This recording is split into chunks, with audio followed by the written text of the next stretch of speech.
And good evening, ladies and gentlemen, and welcome to another episode here of Fast Break here, live for IE Sports Radio. You're the weekly follower sports, and you're welcome to join us. On tonight's show, we'll discuss Joel Embiid. Did he go a little too far with his actions, physical and by mouth? We'll dive into that. Plus, the 76er woes. You know, with Paul George returning Monday, how will they look against the Suns? Team that's playing very well. Also, D-Locke, what would you like to throw in for tonight's show? It's going to be interesting to see. I did get that sad news stuff out. Paolo Ben Carroll, definitely touch on that. That definitely hurts my heart with that. So we'll see how it impacts Orlando Magic. And also, you know, what does Denver do right now? They're not looking so good. You know, so let's try to see how they can turn around, you know, and get going. Another team that is doing their thing is the Cleveland Cavaliers. So we might got to touch on that, man. They might be a little sneaky team, you know, for us to watch out for. So we got a lot on this packed show, man. It's going to be very, very interesting. So a very interesting show tonight, ladies and gentlemen. But first, you want to hear a couple words from our sponsors and also a word from IE Sports Radio. We'll catch you on the other side, but this is Fast Break, live on IE Sports Radio. You're free for all sports, and we'll catch you on the other side of the break.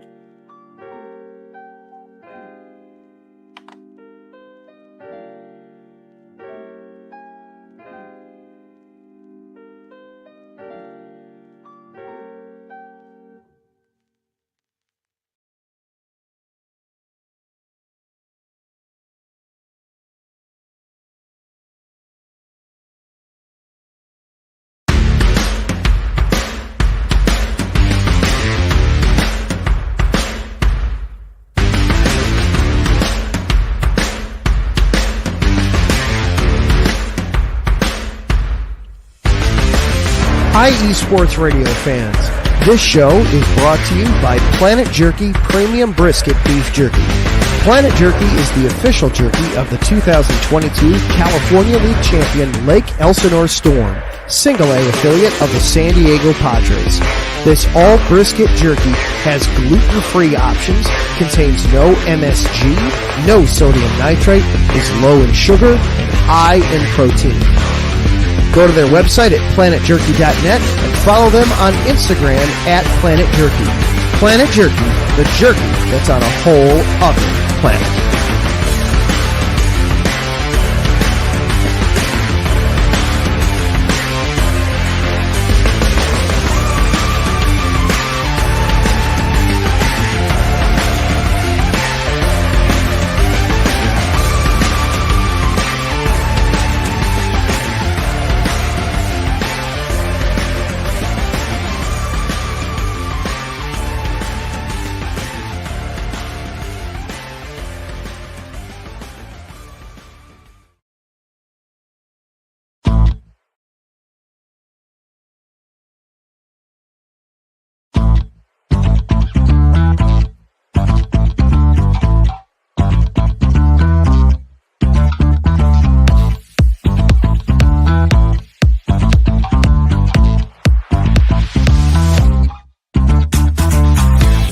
Hey there, IE Sports Radio fans. Be sure to check out our sponsor, Seal the Deal Wax Seals by Cecilia B. You just finished your very own wedding or baby shower invitations and you're looking for that extra special touch? Maybe you just wrote a letter to a relative or a friend and you want to add to their smile when they receive it. Then seal the deal with Cecilia's handmade sealing wax stamps for your invitations, letters, and gifts. You bring the deal, we'll bring the seal. You can find them on Instagram at sealthedeal_wax stamps and on Facebook, Seal the Deal Wax Seals.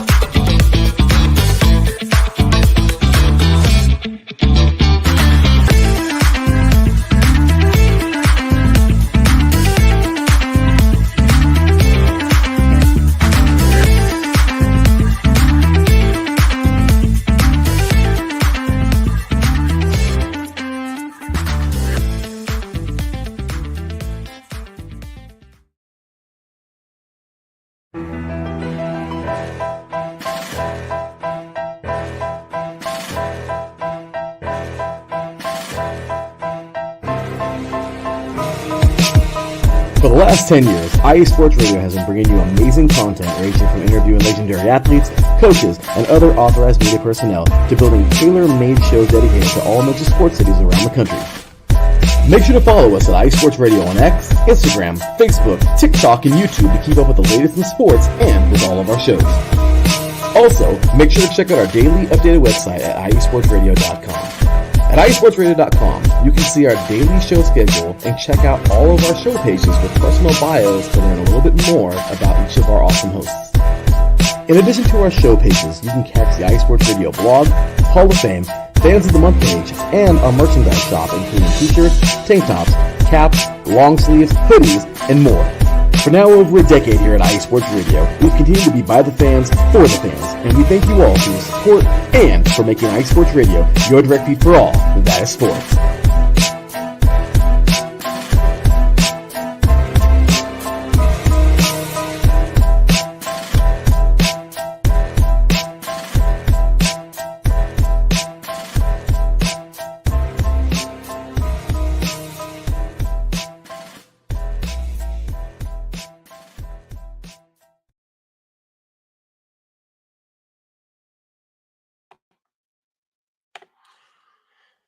And now we're in here for tonight's show.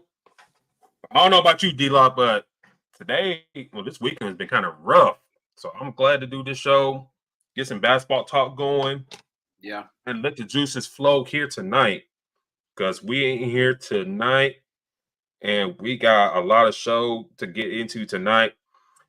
But as the previous video stated, do check out IESportsRadio.com for all your latest shows, news, and feeds going on. Football season full effect. We got most of the all major NFL markets, covered for y'all. So New York, Texas, that means Dallas, Houston, Arizona, Seattle. We got you covered. So check out iSportsRadio.com for all the latest shows, news, and feeds on that. You catch our show here at Fast Break at IESR. You check it on X/Twitter. And you can listen to the show anywhere where you listen to Spotify, Apple Podcasts, iHeart, Google, Amazon, wherever you use. Catch the show on the playback there or here, even on YouTube, wherever we're streaming right now. But D-Lock, I don't know. Last night was something else. Yeah. Last night was something else. I was sitting watching Saturday Night Live, and I had like the Wizards and the Heat going in my background on the laptop. I get notifications and stuff like that about Joel Embiid. Right. And you sent me something earlier, him being mad about the city and all that stuff. I was like, sometimes this dude says too much for his own good. Sometimes. Sometimes. Now, I was sitting there watching, the Wizards Heat game, stuff like that. I look up, Shan's sitting there reporting that him and Joel Embiid and this reporter get into altercation. Mm-hmm. And you wonder, like, damn, what are they getting altercation about if Embiid ain't playing all that stuff, all that good junk? Well, it turns out this reporter, and I'm gonna pull up the story here.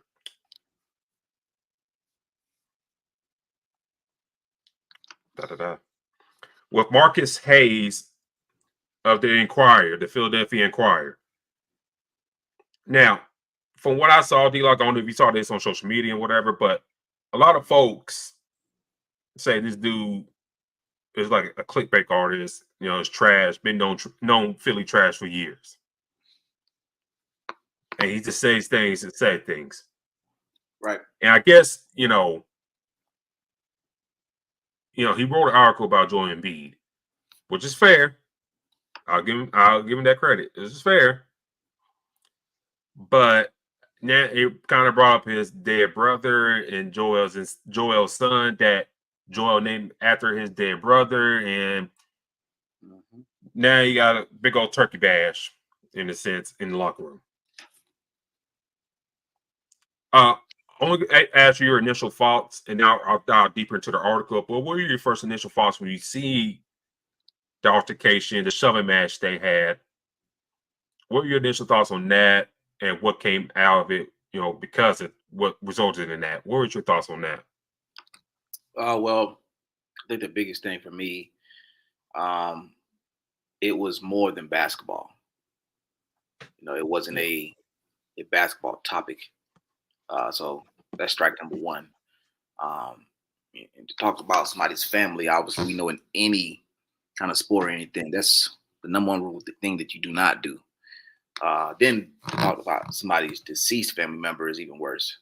So Yeah, I think that's the gut punch for Joel Embiid. Already dealing with fans saying different things about him as far as him not playing. We talked about it before. I talked about it on last Sunday. If you guys yeah, haven't seen it, check it out. We talked about the fact that he and Paul George are not playing. They're not doing back to backs. Like, it kind of came off as if he wasn't gonna play. Not trying to play. So you got fans already having that mindset, right? And now he's trying to battle that. And now a reporter is talking about something very personal.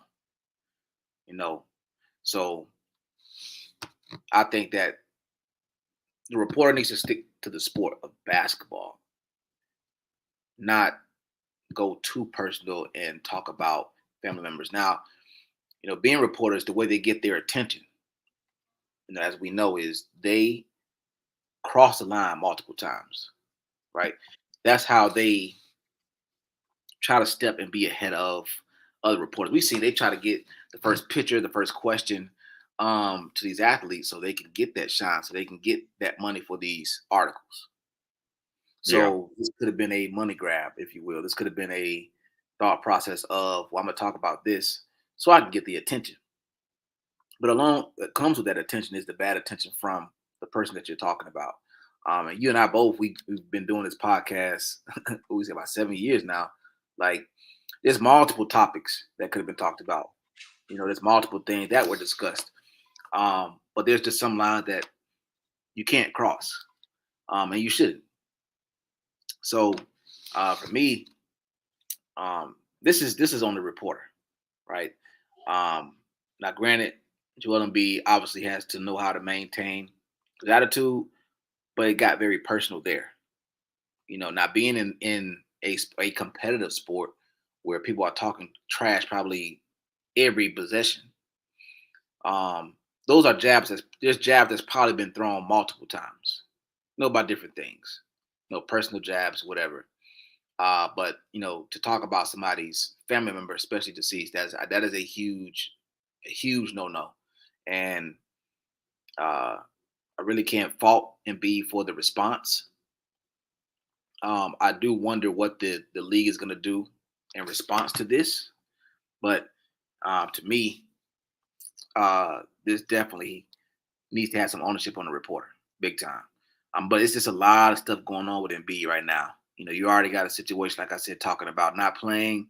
We're trying to figure out what's the big injury issue. You're not playing back-to-backs. You just got Paul George there. You done been through Paul George, Ben Simmons, James Harden. Are y'all going to make that move to get to the Eastern Conference Finals? All this stuff. And now something very personal comes out at this moment, right? So, again, a lot right now for Embiid, man. I mean, I really want to see how this is gonna shake out. First initially when I saw, I was like, "Damn, what the hell did he do?" And what the reporter said that bad that you putting hands on him. Now I found this article about his brother. Let me touch on that. Let me talk about his brother real quick. What happened to his brother? His brother Arthur was involved in an accident back home. He was walking back home from school with some of his classmates when he was struck by a truck. And just like that, the brother, died instantly. And condolences to him, Joel Embiid and his family on that. Terrible way to go out. So, and Joel also talked about, going back to the home, to Nigeria, the funeral and stuff like that. I was only going back home for a few weeks for his funeral. When I came back to Philly, I kept rehabbing. And mind you, this is what happened in Joel's early career when he didn't really play that much when he first came into the league. So Correct. we gotta keep that in mind as well.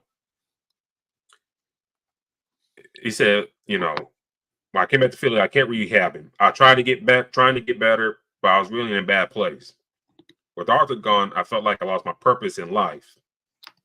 I really wanted to quit the game and go back to Cameroon. Excuse me, I said Nigeria, it's Cameroon. I apologize. To be with my family. And, it's not like a movie where someone had sat me down and had some conversation with me, or I picked up the basketball and something, everything was okay. So, real life stuff. Right. And, with Joel being in the States, family, across the Atlantic Ocean. And then, you can only be there for so much. And you got this team that drafted you and have a high expectations, all that stuff. Emotions run high. His brother, went out, died by accident. And sometimes Joel probably thinking, hey, if I wish I was there. If I was there, maybe nothing would happen, that sort of thinking. So for this guy, the reporter here, Marcus Hayes, to bring up, what he said in the article and stuff like that, it seems really low rent. If we're going to be honest, it's really low rent. Right. If you're going, and we created out Joel, we did it last week. Yep. And even before we did the video for him here on the show, we talked about it in the podcast for him. Hey man, if you ain't really that healthy, why are you playing in the Olympics? Yeah. If you struggle with injury or stuff like that, why are you going to play in the Olympics? When we say, I'm not saying we're guaranteed gold, but you got about at least good 4 of its strong countries. Like Serbia with Jokic, as we saw, damn near lost to. France, Canada. Australia. 4 strong countries right there, the chance to win gold. Germany is another one. So we need you at the full strength. If you ain't full strength, hey, take a bow. We'll get somebody else in there. So we criticize Joel on that. And instead of criticizing, hey man, you played the Olympics, why you ain't ready for the beginning of the year? And then you saying you ain't gonna play back to backs? Like, what's going on here? So that's a lot already. That's already, again, we've already brought that up. We were already talking about it, discussing it. I'm sure other people covering the NBA were talking about it. And now we got this reporter who goes a little bit deeper. Yeah. Right? Goes way a lot more deeper. So now he brings up some very personal. So it's very interesting, man, to see how it's gonna go, because now the attention, the reporter got the attention he wanted, probably even more. And that's the kicker to the job of being a reporter, is you have a lot of people who get asked the questions. They ask similar questions. They're writing the similar stories. Well, how do they make themselves different? And you do that, and now you take it very personal, and it gets the attention of the one Joel Embiid. So, it sucks to see that. But this is just how reporters go, and excuse me, it's not gonna, I don't think it's gonna end good, to be honest. Yeah, and I'm trying to find an article that. Okay. I found an article that what Marcus, wrote about Joel and stuff like that. So I'm gonna read that real quick. I know, like not basketball talk right now, but we'll get to that here in a little bit. But if this ain't came out last night, then we'll probably be talking basketball and stuff like that. But hang on, just bear with us a second. Here's some part of the article right here from Marcus Hayes that he wrote not too long ago. Joel Embiid constantly points to the birth of his son Arthur as a major inflection point in his basketball career.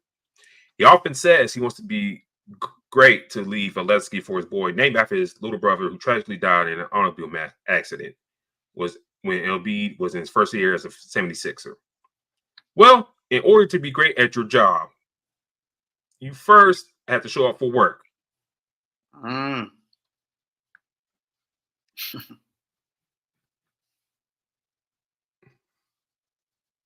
I'm gonna read that part again. Yeah.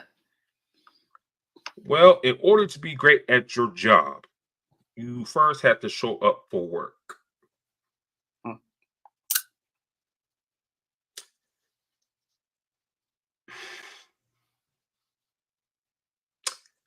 What you think about that? I mean, you draw the people in about the accident, the brother, and then you put that there. To be honest, man, I think so. I agree with one part. Obviously, gotta show up for work. I get that. Yeah. But I think he could have taken a different way to draw them in. Yeah.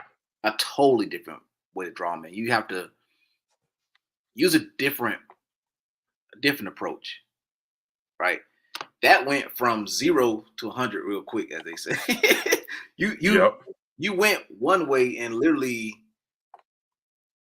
went very personal and turned it very business. Like, and as a reporter who doesn't know Embiid like that, as a reporter who's trying to get that attention,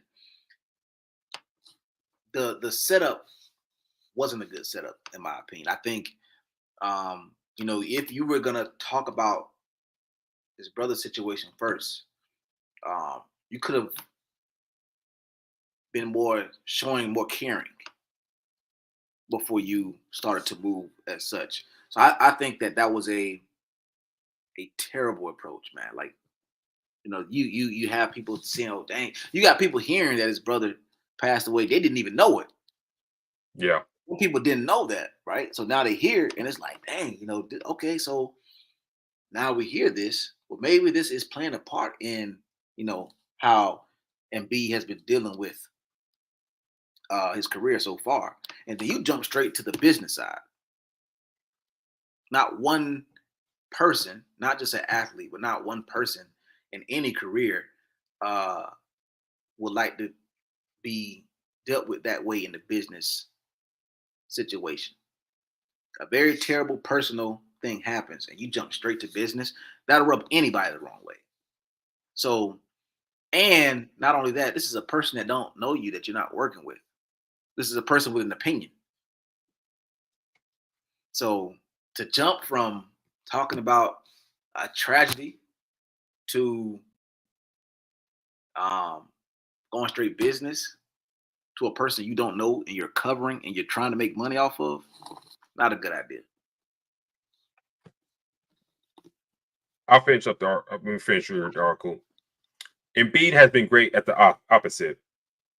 Now in his 11th season, he's constantly been in poor condition. This poor conditioning apparently seems to have delayed his debut this season. Embiid won't play Wednesday's opener or the next two games. The degree of contempt Embiid has for his organization, for his industry, and especially for the fans who pay him all of his money is utterly flabbergasting. Because fans buy the tickets and fans watch TV and fans buy the products on TV that are advertised, Embiid's part of the bargain is to show up and play basketball. Which is true, but but he doesn't even bother to be in good enough shape to hold up for this part of the bargain. It is an incredible declaration of duty. It is entirely unacceptable. Imagine, if you will, if you agree to one of the richest contracts in the history of your industry, saying laying brick or fixing roads or cutting lawns, then show up physically and unable to fulfill the contract, and do so on a regular basis. Philadelphia is supposed to be a blue-collar town. What blue-collar job will allow this sort of absurdity? Embiid is the highest paid athlete in the history of the town. He'll make $500,000 by the end of his current deal, $1 billion, excuse me, by the end of this deal, but he doesn't show up for work for almost half the time. So that's kind of the gist of the article, basically. I'll say this before hit to the Sixers before our first break. I'll say this: it's fair to criticize him. It's fair to criticize him if he started like, hey man, 2 months ago, or 3 months ago, November now, 3 months ago, you were in Paris with some of the world's best. Why are you not up to shape right now? Mm-hmm. We saw you play. What's going on? Why are you not in shape? Why didn't take your injury issues after the Olympics? Why? Fair to say that. Yeah. This like we talked about not too long ago. But I think, he's trying to find something, and he found it in Embiid's family, and he really didn't like that. And I think it was kind of weak to go that route. Yep. And he didn't have to bring up the brother, his brother Arthur and the son in it to criticize him. Mm-hmm. He didn't have to. But like you said, I think he was looking for views on the article, trying to get his name out there for whatever reason. And now, he gets an altercation in the locker room with our franchise player. Yeah. So, Daryl Morey has come out and said this is unacceptable and all that bull crap. Of course, he'll say that. So,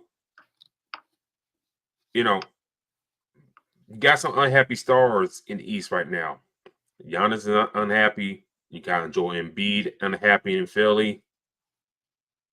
So I don't know what's going to happen down the road here this season. But the way things are going right now, could some teams reach out to Embiid and say, hey man, the people in Philly ain't treat you nice, all right? Could you come down to South Beach? Yeah. You come down to the ATL. Brooklyn. The Lakers. I'm just saying, if they keep poking the bear like this about Embiid and stuff like that, at some point or another, you're gonna turn around and say, "Hey, I won't be gone." Well, it's been something that I think that part of Philly we've never really talked about, because it's been like I've been saying for years. It's been the Ben Simmons thing. It's been James Harden. It's been everybody else.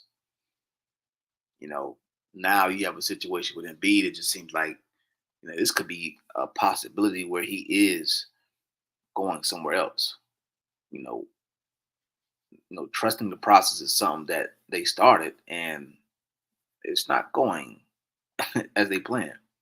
So, for me, man, I mean, to see all of these moves, we talked about Philly having a true point guard,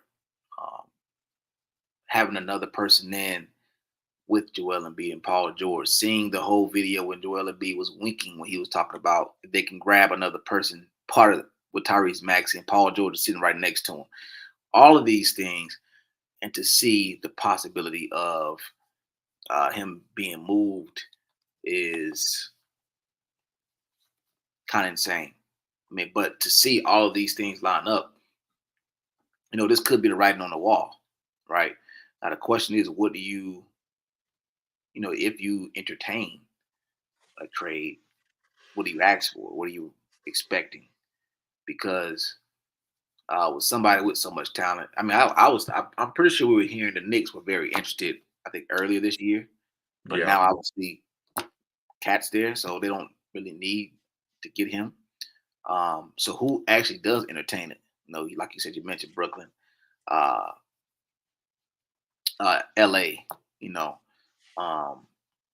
Atlanta, Miami for that sake. So again, this is something that starts to creep up when these little things start to happen. For one, they haven't been playing well. Now Embiid comes back, prepares. He's not doing back-to-backs. And now we got an off-the-court issue, personal issue that's involved. All this gearing towards Philly. So how does he feel about that? How does that work? And as you said, he's not the only unhappy, dominant player in the league right now in the East. I mean, you got Giannis who has his questions as well.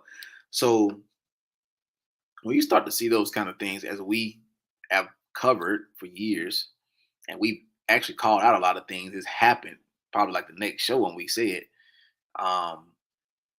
these things happen. It's like, dang, like this move was being seen earlier because of the tracks, like what it's literally showing us. I think, like I said, I think right now, hopefully they can get on track, but to make all of these moves, for Joel Embiid, they should, but there's no way that, like he said, he's done so much for the city and this is how he's being treated. Well, like I said, at the same time, I think, you got to play to show what you're about, obviously. I mean, that's without question. Now, the reporter was clearly over the line with that. Like I said, that approach was just terrible. You don't do that. He could have had a different approach with it.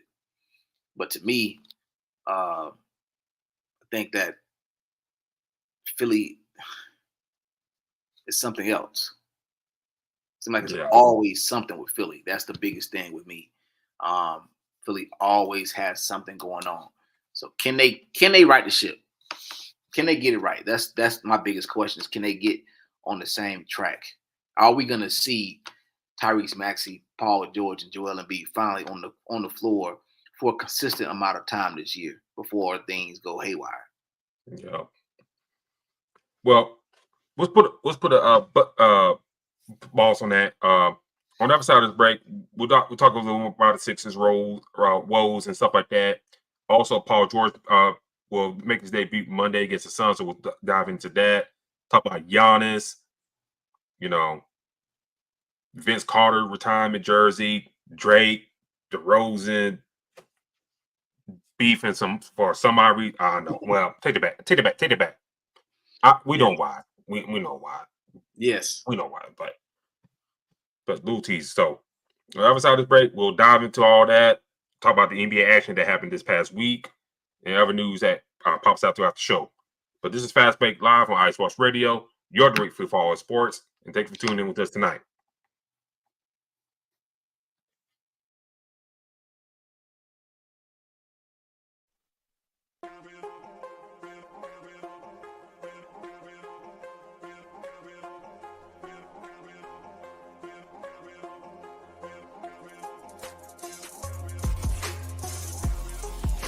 Hello, ladies and sinners. Hello, sports fans around the world. Hello, IE Sports family.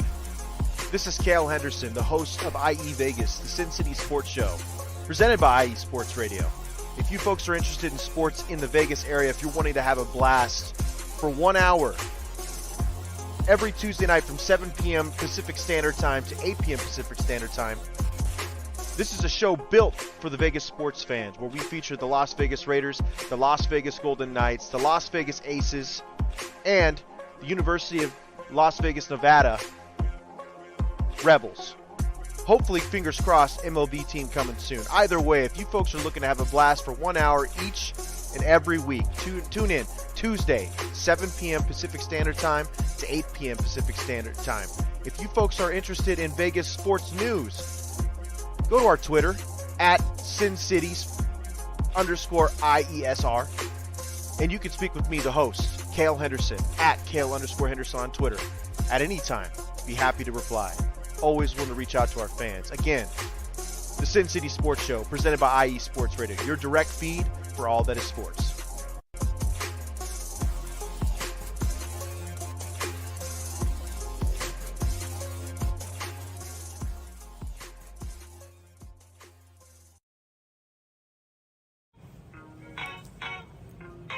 Hey sports fans, are you in the market for Florida sports or just keeping up with the latest in the Panhandle? Palm Tree Sports is a dedicated audio hub to all things sports in the Sunshine State.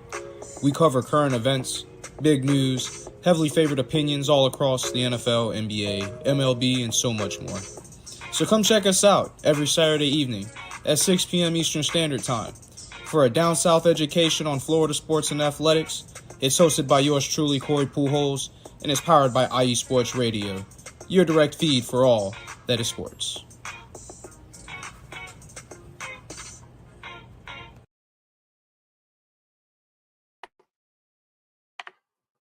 And we're back live on the show. Thanks for tuning in with us tonight on the first show on the month of November.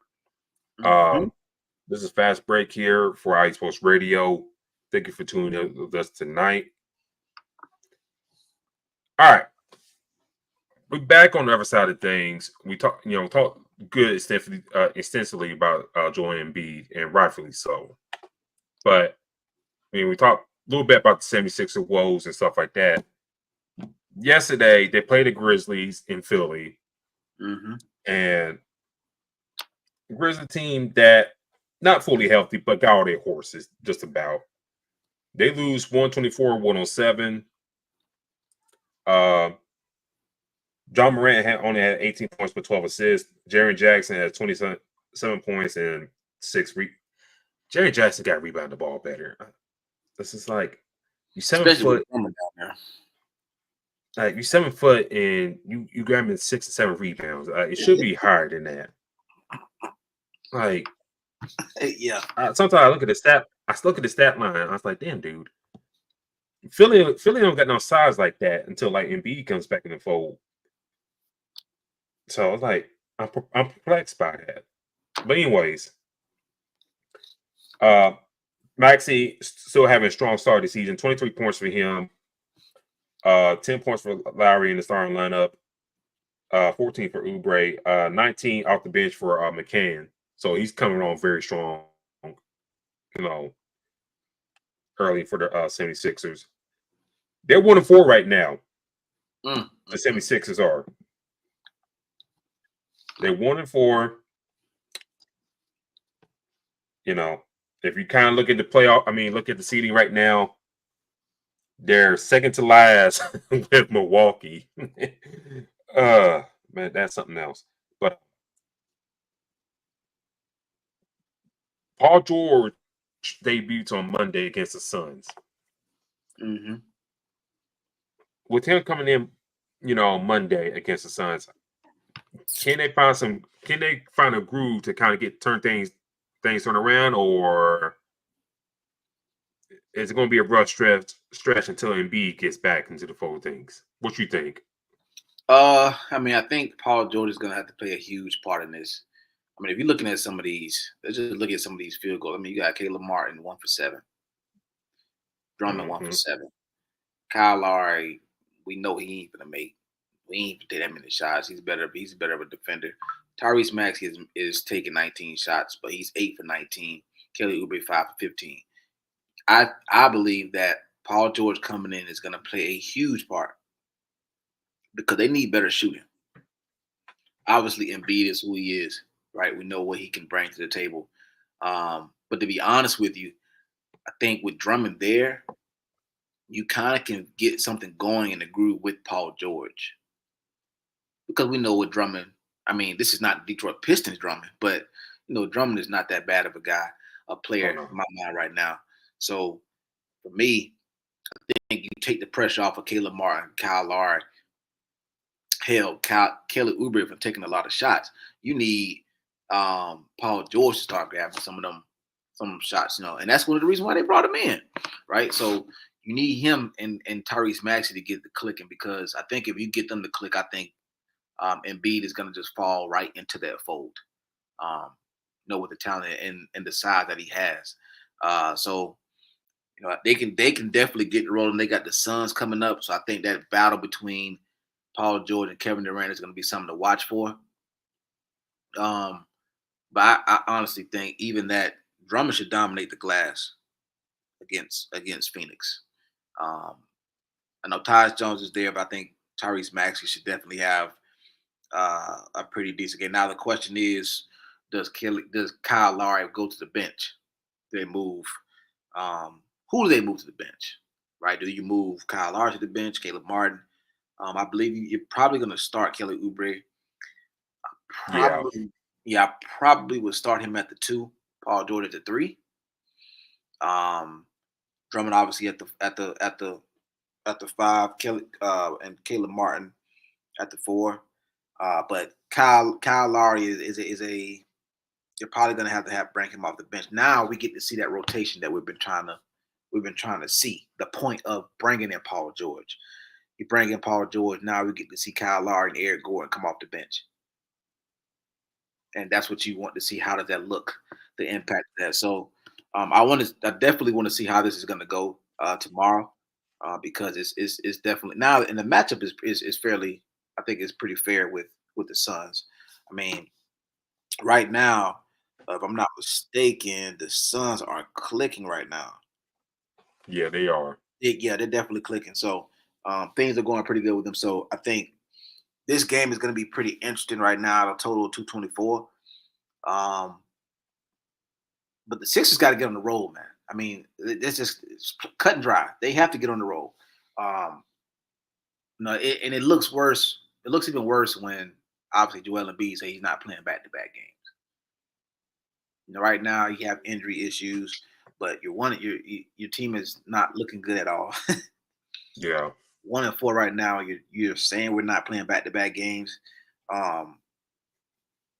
Kawhi used to do that stuff when he was in San Antonio and Toronto, but they end up being pretty successful. This team hasn't done anything yet to even say that. So, but to answer that question, like I said, I think Paul George is going to give this team the boost that they need. I don't have them beating Phoenix, but I think we do see a little chemistry between Maxey and Paul George. I think we start to see what we're looking for, and hopefully that motivates Embiid to be ready to come back, because starting out 1-4 is not. The Toronto Raptors got 2 wins, and we already know their situation. Yeah. So to me, they need to get it together. I mean, like I said, this schedule is not obviously super early, but it's better to get started early so they can get that chemistry going. Because we know once Christmas come around, Thanksgiving, Christmas come around, that's when the season really get into the season. You got to start getting that chemistry before that, so they can start stacking up these wins. Starting out 1-4 is definitely something that they need to correct, and I think having Paul George back tomorrow is going to help that. I look at this matchup here. I think you look at the Phoenix side of things real quick for on that side of things. Like I said, they're clicking right now. Mm-hmm. They're clicking right now. I think the only thing you can kind of like poke a hole at is like potentially Brad Beal, his injury issues Mm-hmm. early on in the season. I think a little concerning, but I think he's back to the flow of things. But Burke is playing well. Durant's playing well. Tyus Jones fits what this team needs. Nurkic, I think he needs to play a little bit better. I know he had 15 rebounds against the Blazers the other night, but people have been calling out his effort as well. So he's got to play stronger down low.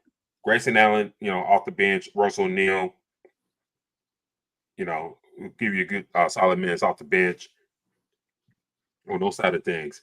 But if you're looking into that matchup, especially Paul George debuting, I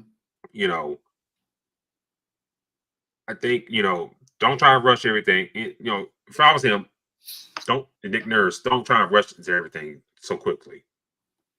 You got Maxey scoring the hell out of the ball right now. Yeah. Playing very strong right now. Oubre, he can take some of that scoring load off of you as well. So if Philly wants to win this game, I think, Drummond, he's got to outwork Jerkers down low. He's got to outwork him. And, Nick Nurse, you can't play in 25 minutes. Hey, playing like 33, 35 minutes, trying to maximize Drummond's use. Right. If you can do that, George can hit those outside shots. Maxey can play a very solid game. Slow down Durant and Booker just enough. You can win that game. Throw Kyle Lowry, defensively on Bill or Booker to slow him down. I think, Philly can win that game. Now, if they lose that game, I'm pulling up the standings right now. Philly fall down to 1-5. And look at the standings, D-Lock. The Bucks, they're 1-5. It's crazy. And look who said at them: Detroit, Toronto, Charlotte. 3 teams we already discussed in our preview series, preview talk, that we knew were going to be in the bottom. Mm-hmm. And now you look up, you got the Pacers at number 10, Atlanta 9, Washington 2. At 8, Brooklyn at number 7. Your Orlando Magic, who I got on my laptop on the side to me on the left. They're the 6th seed, and they're getting blown out by Dallas right now. And only benefit factor, Paulo Banchero is out right now with a big time injury. Yeah, that one sucks. And he was cooking. Yeah. Like, Powell was cooking.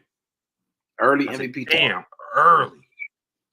Yep. I said, damn, he's cooking fools right now. And that injury, just kind of like his rookie year, kind of took out the flow of the Orlando Magic. Yep. And if they can stay afloat until he gets back healthy, that'd be a dangerous team to beat. Yeah. And then you got the damn Bulls, who's 3-3. Yeah. The Heat are 3-2, despite Bam Adebayo not playing his best ball. The Knicks are 3-2, Boston 6-1, and the Cavaliers 7-0. That's crazy. So I just read all that out to y'all, ladies and gentlemen.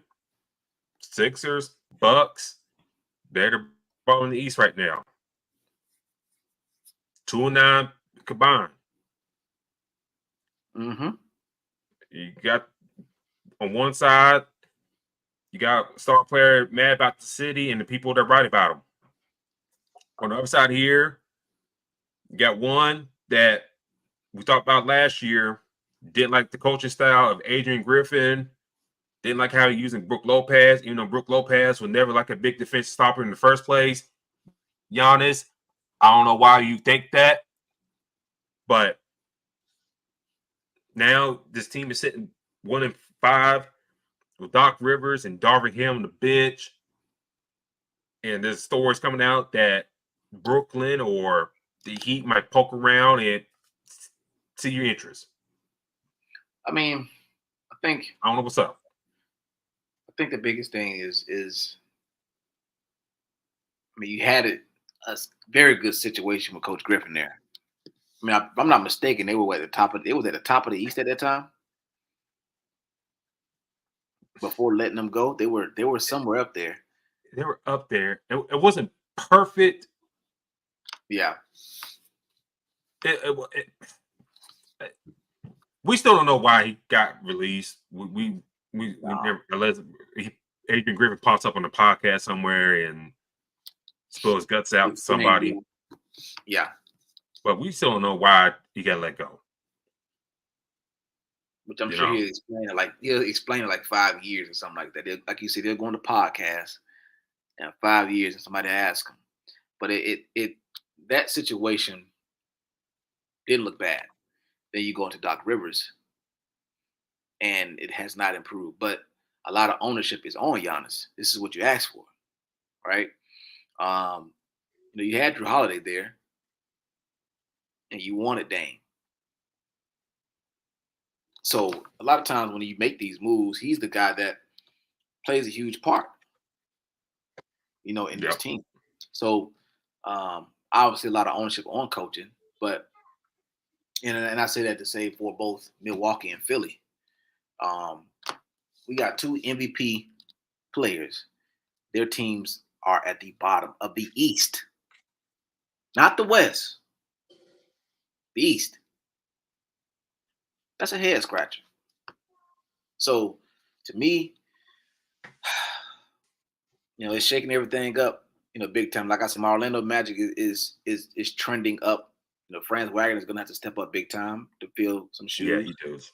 I remember seeing him last year without Ben Carroll, and he could not do that. But hopefully, with a little bit of leadership that he has, with KCP, others there, Jalen Suggs has to step up as well. They kind of can keep that trend moving forward, and they can keep where they're going. But again, to see Milwaukee and Philly down there with the rosters that they have, is kind of shocking. And even with Chris Middleton, I messaged you as soon as I seen the news about Chris Middleton. You already starting the season basically on IR, dude. What are we doing? At this point, you guys got to move on from this guy or figure out something, because clearly, I think, to be honest, I think he plays a huge piece in why this team is not being successful at this moment. I think, obviously, Giannis and Dame need to get on the same page. Doc plays a huge part. But the fact that you're missing your third option and Chris Middleton, who we have not seen healthy since the NBA Finals, yeah, it's been a while. So he hasn't been that guy since then. So you're missing that. We talk about multiple times. We talk about Denver moving on from Michael Porter, right? He's been kind of inconsistent. I think we probably should have had that very similar talk about Chris Middleton, because he has not done nothing very much successful with Milwaukee since they won that championship. He's been on injury reserve for the most part. So now your roster is somewhat kind of depleted in a sense. That's why you have teams like Miami or other teams calling to see, dang, Giannis, what you trying to do? Because, the success that you want to have there, you thought you could have there, it's not looking like it's looking pretty. It's not going to look pretty bright. And then not only, and by the way, Boston is just being Boston. Yeah. So now if you want to have that run, being in your prime, now, as we see a lot of players going with the big three, that's why you got teams calling, because with the caliber of a Embiid and a Giannis, you're trying to pair them with the best players so they can compete for that title. But to see Milwaukee and Philly at the bottom of the East, I don't think we could have pictured this. And then going to the chat real quick, and shout out to the chat tonight. Thank y'all for tuning up with us tonight. Terry Rodriguez, salute to you. How you doing tonight, sir? Marcus Lowe's great, and Marcus brought some interesting comments on the Bucks. And we have to admit, Milwaukee is in a championship squad. Oof. Let me look up that roster to double check. I'm not. The past few couple years, this roster is not really. It's been poorly built. Yeah. It's been poorly built. They drafted some guys that, that show promise, but you know, they're kind of rough around the edges.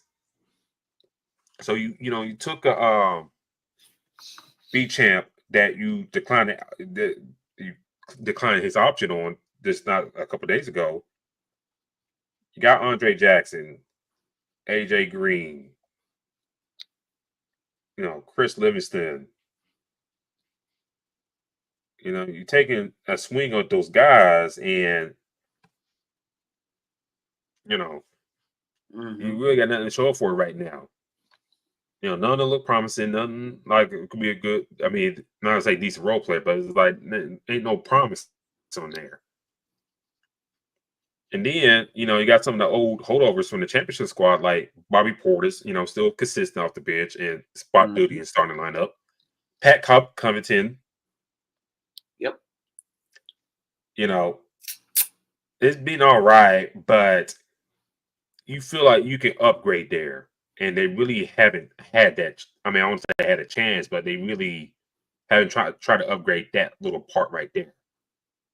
But do they call themselves upgrading with signing Gary Trent? Because he has been very inconsistent so far, and right now this year. They got him a good deal. It's like I said, it's early in the season, so we'll see how things shape out for him there. So time will tell on that one. And then they got everybody's favorite role player, Torian Prince, on the float as well. And, he's been okay. But nothing to really write home a lot. And then post, Brook Lopez, he's about the same age I am. So I mean, he can give you what you give you. And then Giannis, of course, and all that. And plus Dame Lillard as well. So besides like Giannis, Dame, Bobby, we can't bring in Chris Middleton because he ain't playing yet. Nope. But other than that, that's it for Milwaukee. It's like it ain't the best. And when we talked about last year about that trade with Dame and Drew Holiday and all that stuff, you kind of took away that point attacking defense. Yeah, Dame's better offensively than Drew Holiday, but you had a better, well-rounded roster with Holiday in the fold. Yeah, you definitely did. I think. I mean, you had your core with Middleton, Drew Holiday, and Giannis. They're going to get Dame. We know what Dame is with the Dame time, but there are times a point guard kind of do what they want against Dame. I mean, that's just the facts. We can look at the numbers all day. But again, another missing piece is a Chris Middleton. I think they need to really consider if they're going to keep Giannis, what are they going to do with Chris Middleton? Because if you took away one of your championship, you took away one of your pieces in Drew Holiday, Chris Middleton is nowhere to be seen. So Torian Prince can be a 3-and-D guy, but can you depend on him on a consistent? I think he's more of a role player more now, than his younger days. Gary Trent, I mean, right now he's kind of up and down. Bobby Portis is going to be Bobby Portis, but he's also splitting time with Brook Lopez. So that's fine with that role. I think they're good when it comes to the power forward and center position. But another thing is, do you kind of those wing guys? Yeah, exactly. Do you change up that starting lineup a little bit? Do you move Giannis to the 3? Because now clearly this is not working. You know what I mean? What they're doing now. Obviously, we can wait for Chris Middleton, but what they're doing is not. It's not doing anything. I mean, you got Dylan Wright there as well, a little bit more of a defender. But what is this lineup that they're bringing out with Brook Lopez and Giannis? It's not working until Chris Middleton possibly comes back. So now you have to go in and make those adjustments, and that's where the coaching comes in. We talk about Darvin Ham. We've seen what the hell was going on with the Lakers last year on defense. Let's be honest. They still got those troubles. So with that, it's just like that, and then you got Doc. Like, I mean, you gotta start making your adjustments with what you have. I mean, clearly you have, I would say, two of the top 10, top 5 players in the league on your roster. Y'all gotta figure it out. And Marcus brought an interesting point in this, because before we do our last break, I did want to talk about Jackson Hayes' situation on that after this, but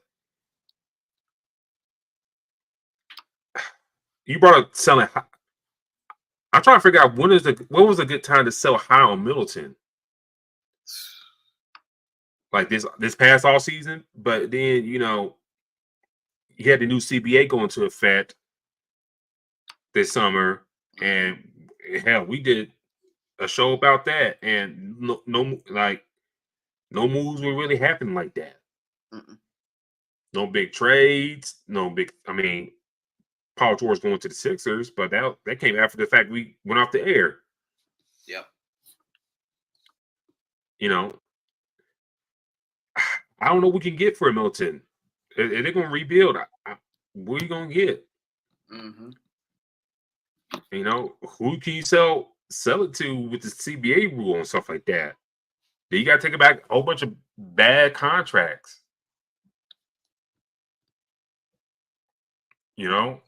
It's just like you can rebuild, but it's like, who can you sell high to? It's my question. And I think that ship is sailed to move on from Middleton. They should have done that after the NBA Finals. Probably had to keep him around to see running back and see how things go, but yeah, of course. I don't know. I doubt you can sell high on them the trade deadline in February. Oh no, I don't know. I think one of those contracts that when it comes to expiring, you can sell off, but it's just like you kind of stuck with him right now. Everybody knows he's got bad knees, and seeing how Kawhi is and Clipperland and a couple other players around the league, and they ain't gonna take a chance with guys like that. You don't want no parts of it. So it'd be interesting to see, what comes out of that. Milwaukee does have a big matchup tomorrow against the Cavaliers in Cleveland, and the Cavs are 7-0 right now. I think Kerry LeVert is out right now, but the Cavs have been rolling right now. Donovan Mitchell on fire. Donovan Mitchell's on fire. Everybody else, the role players have been very solid. I'm granted to beat the Bucks by 1 the other night, but all the role players have been pretty solid. Sam Merrill, Okoro at 13 off the bench against Milwaukee. So I think, going to Monday's matchup, it's not going to be easy. Nah. And playing in Cleveland, you stare at the barrel of 1-6. And I don't know how much losing is going to take until, Giannis going to say something to somebody. Because Giannis seemed like a very impatient person, and things keep going down like this. Does Doc get moved? If you move Doc, do you put Darvin Ham in that place? And you can't do that. That's going backwards. So Milwaukee can put themselves in the position, and also Giannis as well, and whoever else in the locker room with Adrian Griffin. We're not saying Adrian Griffin is perfect, but y'all are kind of top of the West. I mean, East, up there with Boston, and things just kind of went downhill. And we talk about a team with both Dame and Giannis. I mean, when we heard about this trade, we thought that this was gonna be, one of the top teams, and not only the East, but just the NBA overall. Like, this is like a perfect marriage. But I mean, for these guys to be at the bottom of the East, something is not clicking. I doubt that I highly doubt. I will be shocked if they move on from Giannis. That'd be just the most shocking thing I've probably heard in a while. I don't see them moving on from Giannis. Unless he really demands it. Yeah, unless he demands it. To be honest, I think, just throwing that out there, I think if he demands it, we might see him in LA. So that's my take if he is moved. But again, to be at the bottom, something has to change. And for it to be Doc, oh my gosh. Yeah, I definitely would just listen. We've seen this movie before, and nothing's changed. We seen when we got the job, we already knew that this was not the smartest move. But you give them, like I said, you give them a player in Giannis and Dame, you think things would change, but it's actually gotten worse. Yeah, and we'll see how Monday's matchup will go. That's probably one of the bigger matchups on Monday, including Philly and Phoenix. And then, on the other side of our last break we're going to take, also got the Lakers and Pistons. Mm-hmm. Talk about Celtics, Hawks Monday. Kings Heat. That's another interesting matchup. The Jazz are 0-6 right now, which I thought they at least won 2 games. I was like, damn, y'all 0-6? Not one win. Yeah, and not one win. I was like, damn, I thought y'all at least won one. But on the other side of this break, ladies and gentlemen, we'll talk about the Jackson Hayes situation. TMZ released the video that the incident that he had in LA with the police. And everybody thought, he got an altercation with the police, but it turns out it's an altercation with his ex-girlfriend. So we'll dive into that and that situation and why the league waited so long to kind of sit on this. But this is Fast Break live for IE Sports Radio. You're the week for all sports, and we'll catch you on the other side.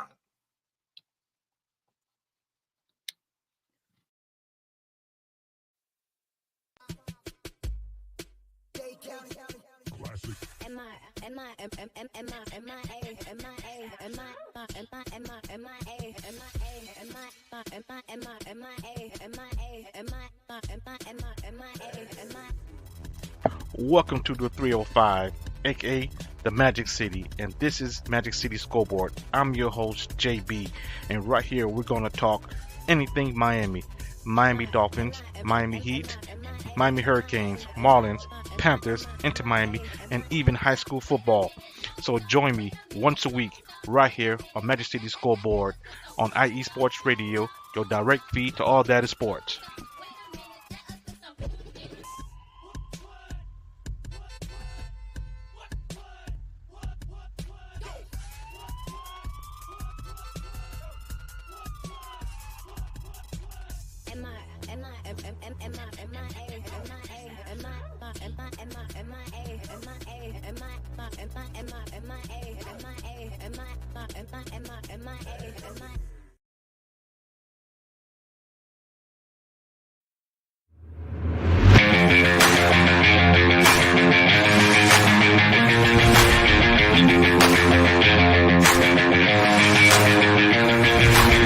What's happening, sports fans?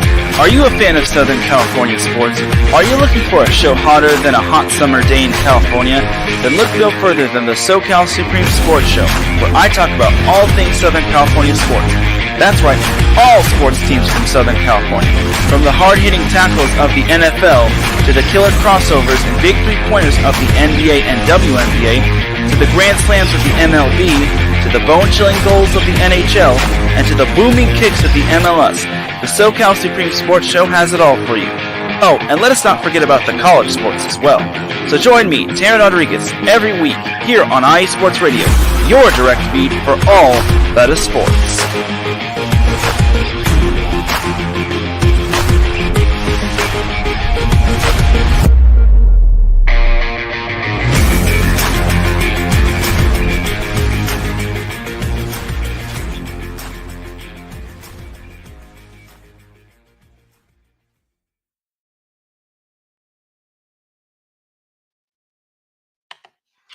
And we're back live here at our last break for IE Sports Radio, your direct for all in sports. And I kind of want to, before we lead into this, talk about the Lakers a little bit. They're 4-2 right now. You know, they lost to the Suns, lost to the currently undefeated Cleveland Cavaliers a few days ago. Cleveland, LeBron's return to Cleveland, Bronny, you know, that whole show right there. Mm-hmm. They beat the Raptors the other day. Let me pull up their schedule real quick. I just had it up too. We got the Pistons tomorrow for sure. And they got the Pistons tomorrow, which I don't know. That can go either way right there. But they beat the Raptors the other day, 131-25. LeBron, 27-10 assists, 6 rebounds, 80, 38, and 11, having an MVP level kind of year. 20 points for Austin Reeves, 19 for D'Lo. Rudy Hachimura, not his best shooting night, but 9 points for him on that front, on the side of things. 33 points for RJ Barrett, who shot the ball very well against that matchup. 12 assists also for Barrett as well. Grady Dick, who's really come along early in the season. Oh, yeah. He's playing good. So 31 points for him.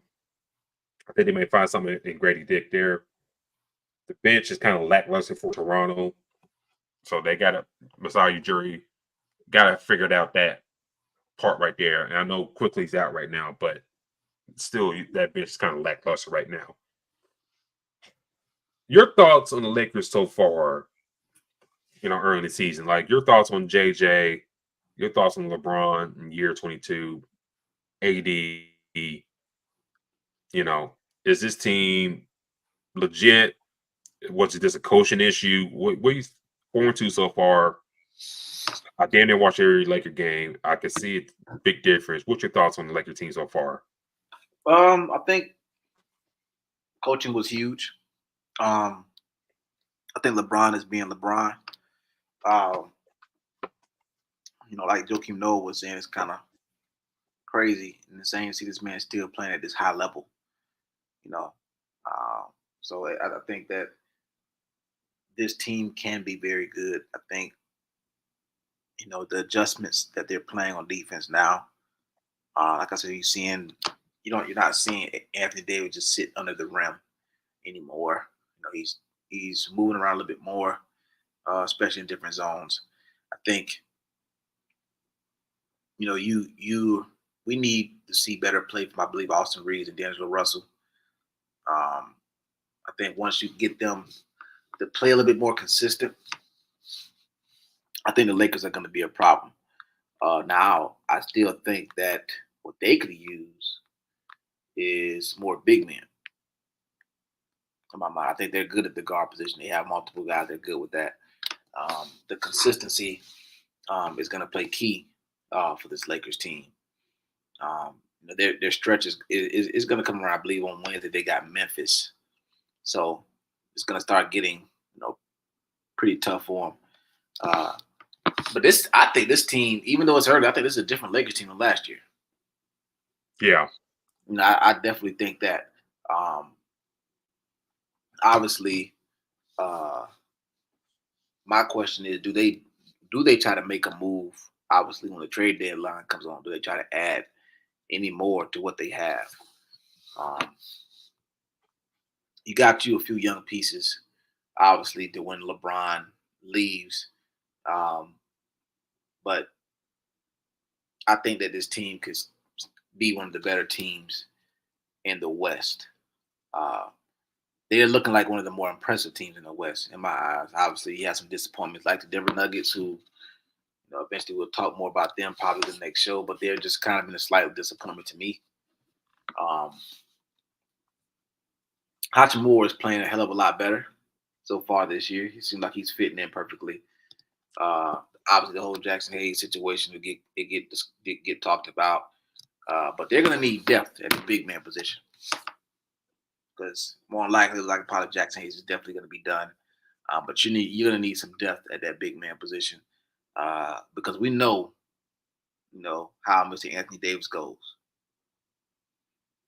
He gets on this rocky start. It looks like he's that guy on the road being Defensive Player of the Year, being in the talks for MVP, and knock on wood, a slight injury here.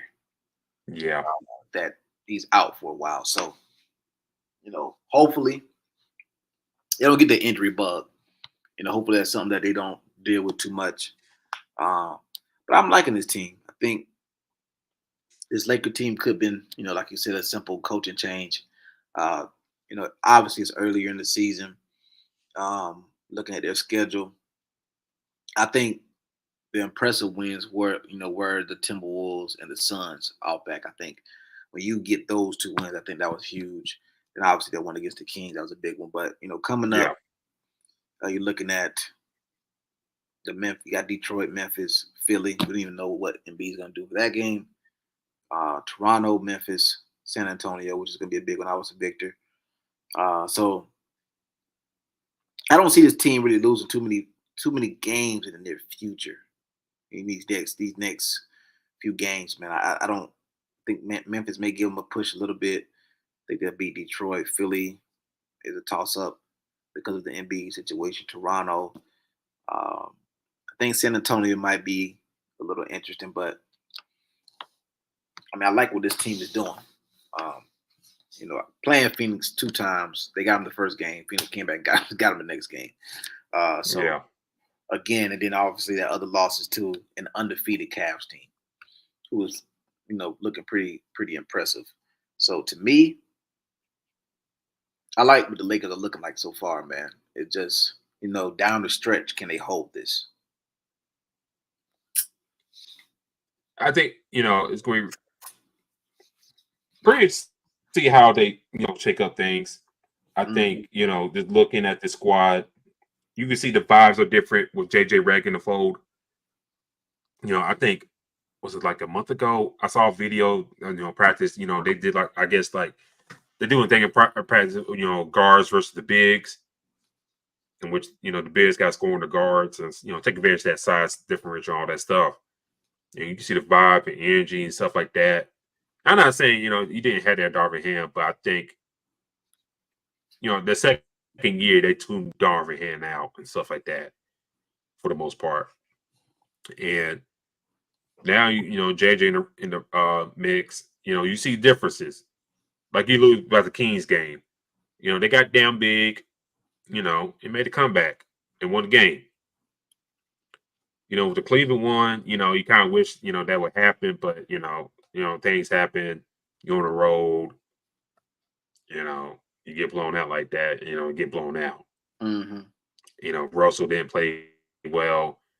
And I think, one thing, the defense, the transition defense is still an issue with the squad.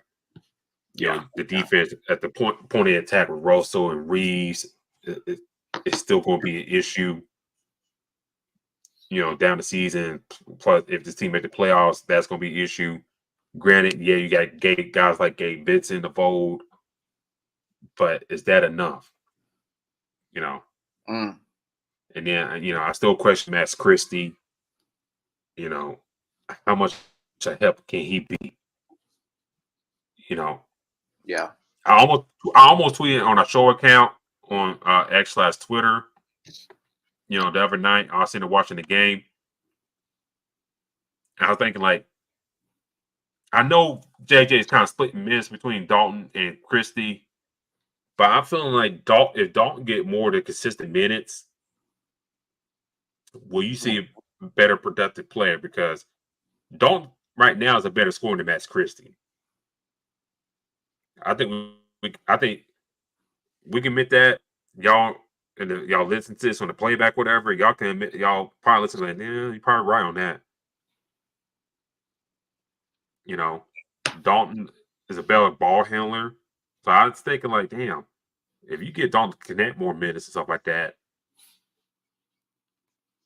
could you see better results right there, or better consistency from Dalton? Right. And I feel like JJ, I won't say obligated to play Christie because of the contract, but I feel like he does because of the contract that Rob Pelinka gave him.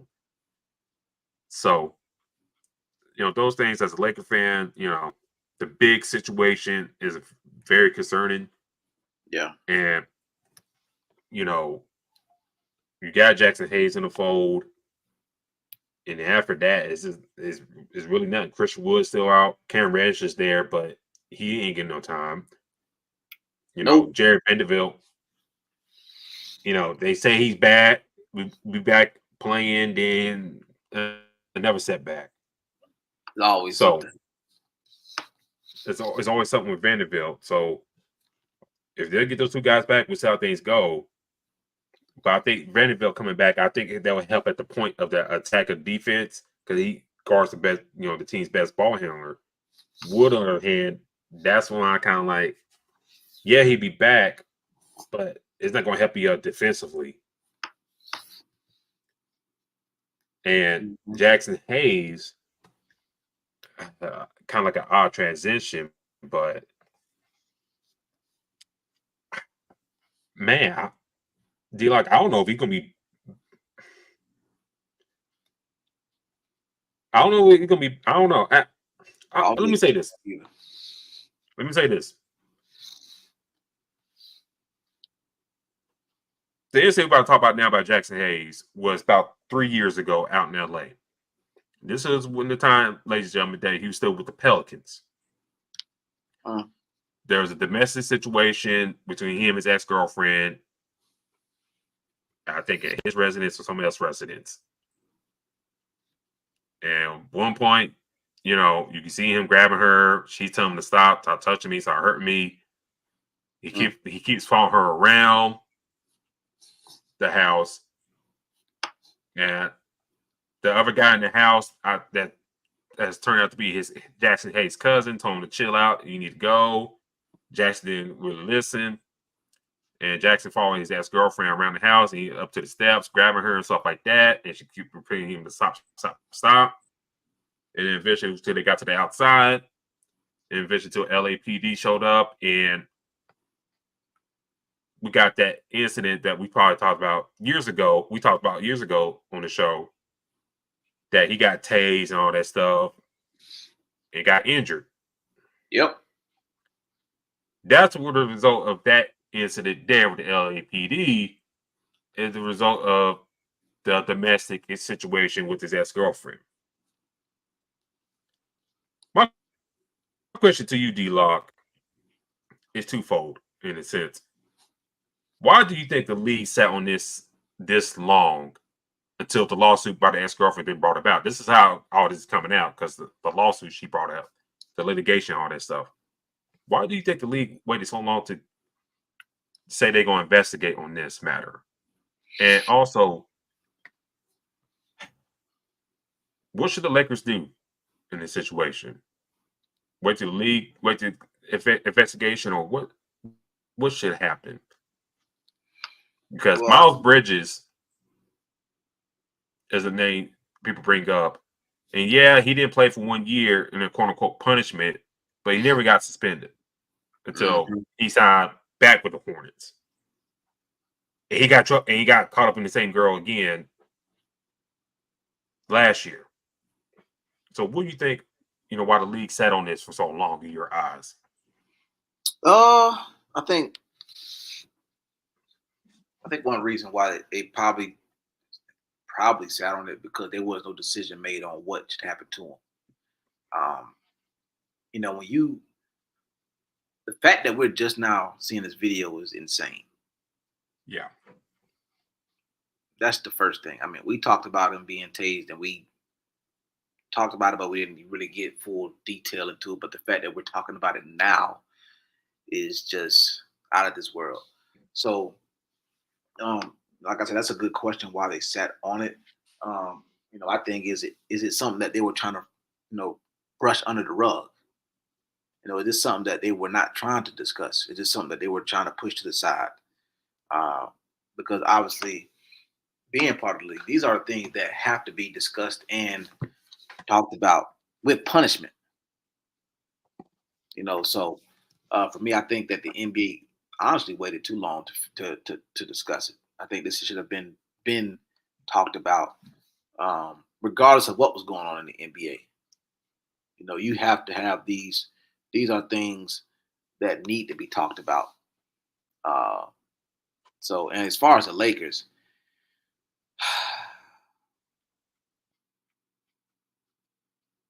you're gonna have to make a smart decision, business move, and you're gonna have to release this guy. I mean, right now, understanding,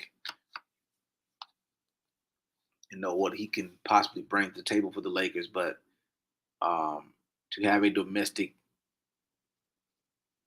situation, violence, and a player that has done that on your team, it just doesn't look good. Yeah. We talk about multiple things, throughout the years in all sports where a team has allegedly let a player go for different reasons because of how it shows that they support that player. The Lakers are going to have to move on from him because it's showing the support of the domestic violence. That is how it's going to be looked at. So understanding, like I said before, they need to get bigs. Understand that, but now you have to move on from this guy because if not, it is not a good look. And to get into a lot of time when we hear about domestic violence, but when you actually see the videos, it's more horrifying. So to me, to have that out, you got to move on because at the end of the day, he's gonna get some type of punishment. But to support that is something that you don't want to do as an organization. Yeah, it's like you watch the video, especially the first part before we went to the outside. You watching that, it's like she's telling you to stop, dog. She's telling you to stop, Mm-hmm. and you hurt me.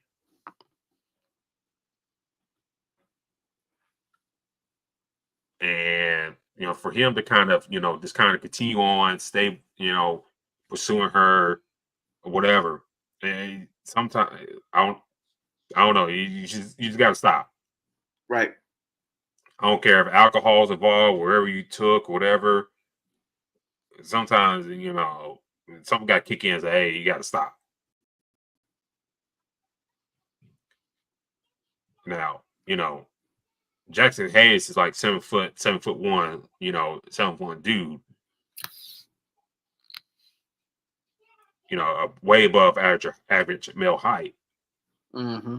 So the lack of awareness there is very troubling because you're 7 foot and your girlfriend at the time like 5'3", 5'4". Yeah. You got long arms, you got long legs. If you hurting her like that, touching her, and then they say he spat on her when he got outside. Come on, man. That ain't good look. Nah. Definitely. Plus, you doing this in California too.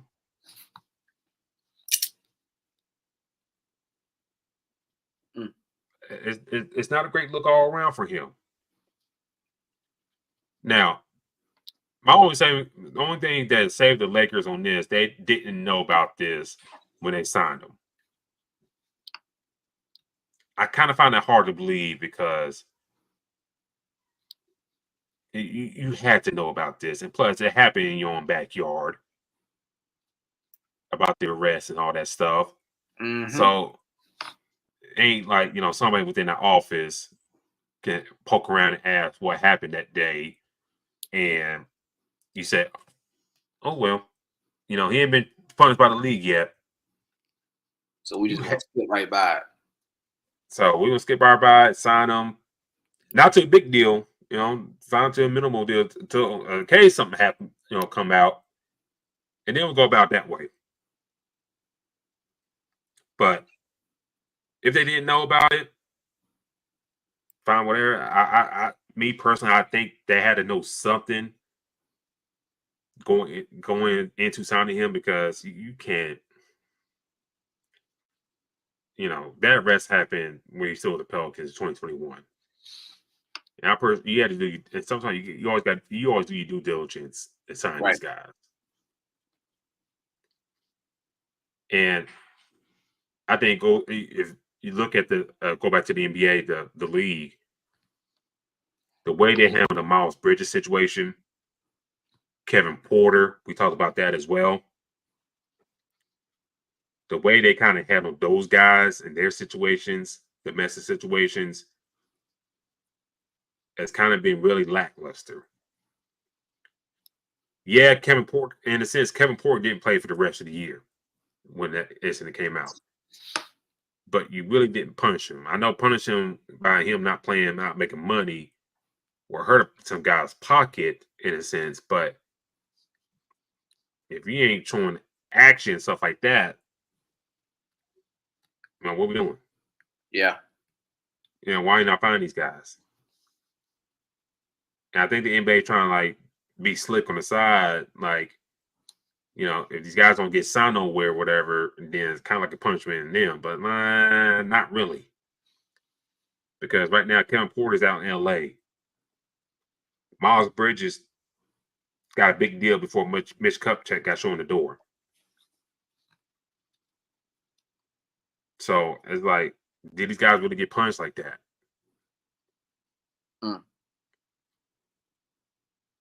So, we'll see. I mean, we'll see what happens. Monday if he does play.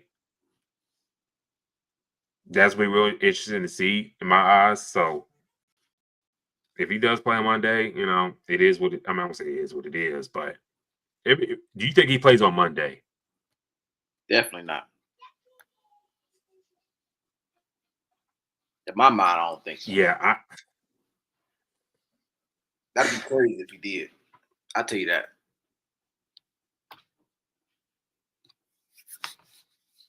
I don't know.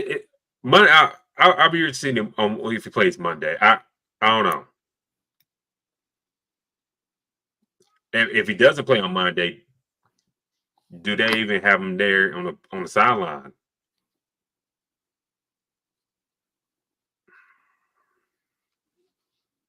Very good question.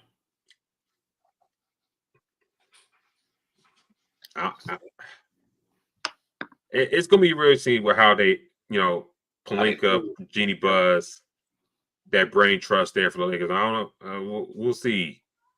But same on the backside of this, they ain't got no depth. That front at all. Man. That's what I'm saying. That's what I'm saying. So no depth there. I don't know what they're gonna do. So that'd be real interesting to see there on that front. But before we head out here, D-Lock, right now I got the Magic and Maverick game going on beside me. Mavericks are up 29 points. Yeah, that's a hurt one right here. Daniel Gafford trying to dunk on Cole Anthony. Cole Anthony's trying to take a charge. We ain't talking about the Mavs much. Your early thoughts on them so far and Klay Thompson in uniform. What are your thoughts on the Mavs so far early in the season? I actually like this team. I think you got your shooters, obviously, with Kyrie, Luke, and Klay. I just want to see what happens when they're not on. What happens when they're not making these shots. Can PJ Washington, Gafford, and Derek Lively kind of handle business. I think this is one of the teams with a better bench, having Dinwiddie and Nigel Marshall and Derek Lively. I think that with Quentin Grimes too. Quentin Grimes, I think this is a very good put together roster. It's just about how they put this rotation together, man. I mean, like I said, having those guys, if you can get a decent Dinwiddie, which we talked about before, I think that Brooklyn Nets Dinwiddie is probably their first Brooklyn Nets Dinwiddie is probably gone. Yeah. But if you can get him to play pretty decent, obviously Quentin Grimes is your defender. Hardy can go out there and shoot from 3-point land sometimes if he need it. So Nigel Marshall, obviously we've seen what he did with the Pelicans. So you got some good pieces on this team. It's just about, what can these bigs do when the shots are not falling? When the shots are not falling, can they do their job? And I think having Derek Lively, Dwight Powell, and Gafford, I think that's a pretty decent trio altogether. And with those guys, I like this roster last year, but when you add more pieces, like a Quentin Grimes, Nigel Marshall, anyway, I think that's very huge. And there'll be a team to watch out for, especially with the Nuggets looking out there. Yeah, I think, looking at this team right now, Derek Lively is playing great. Gafford's playing great right now. Watching him, playing against the Magic. Obviously, like Banchero being out right now, that's going to stop for the Magic right now. But, Luka, Kyrie, all those guys stay healthy. Klay Thompson finding his groove and stuff like that. I think things would be great for the Mavs. I just think they've got to be consistent. Luka get into better shape. I think they can go a long way for the Mavs, in my humble opinion. But I think this game will be different with Carroll playing, and it sucks that he's not playing because, I think, we're looking like potential all-star starter if he didn't go down. Could still happen, but, it hurts right now for him and all that. But, ladies and gentlemen, this has been our show tonight. Thank you for tuning in with us here on another broadcast for Fast Break for IE Sports Radio. D-Locke, how can people find you on social media? You guys can find me at Black-813 on Twitter/X. Let them know they can find you at the show's page, man. Follow the show's page at Fast Break at IESR. That's Fast Break IESR. Do also go to IESportsRadio.com for all your latest shows, news, and feeds, like we mentioned before. Give the show a like and follow. Give iSports Radio a follow on Instagram, Facebook, Twitter/X, and also TikTok. We drop videos on the daily, Also, check out iSportsRadio.com. Hit up the gift shop. Buy something nice. The holiday season is here. So do check out there as well. Do check me out on Twitter at Spawn4288. That's Spawn4288. I know I didn't talk about my Titans today because I had to work, but do check me out on there as well. Also, I do know a show inside called The Crooks Process. Do follow me on there on Facebook and Instagram, The Crooks Process. You see the CP logo there as well. Next week, more NBA talk, college basketball right around the corner. We'll talk about that as well. So next week will be another loaded show, and we'll see how y'all teams fare in the coming week. We'll talk to y'all later. Peace.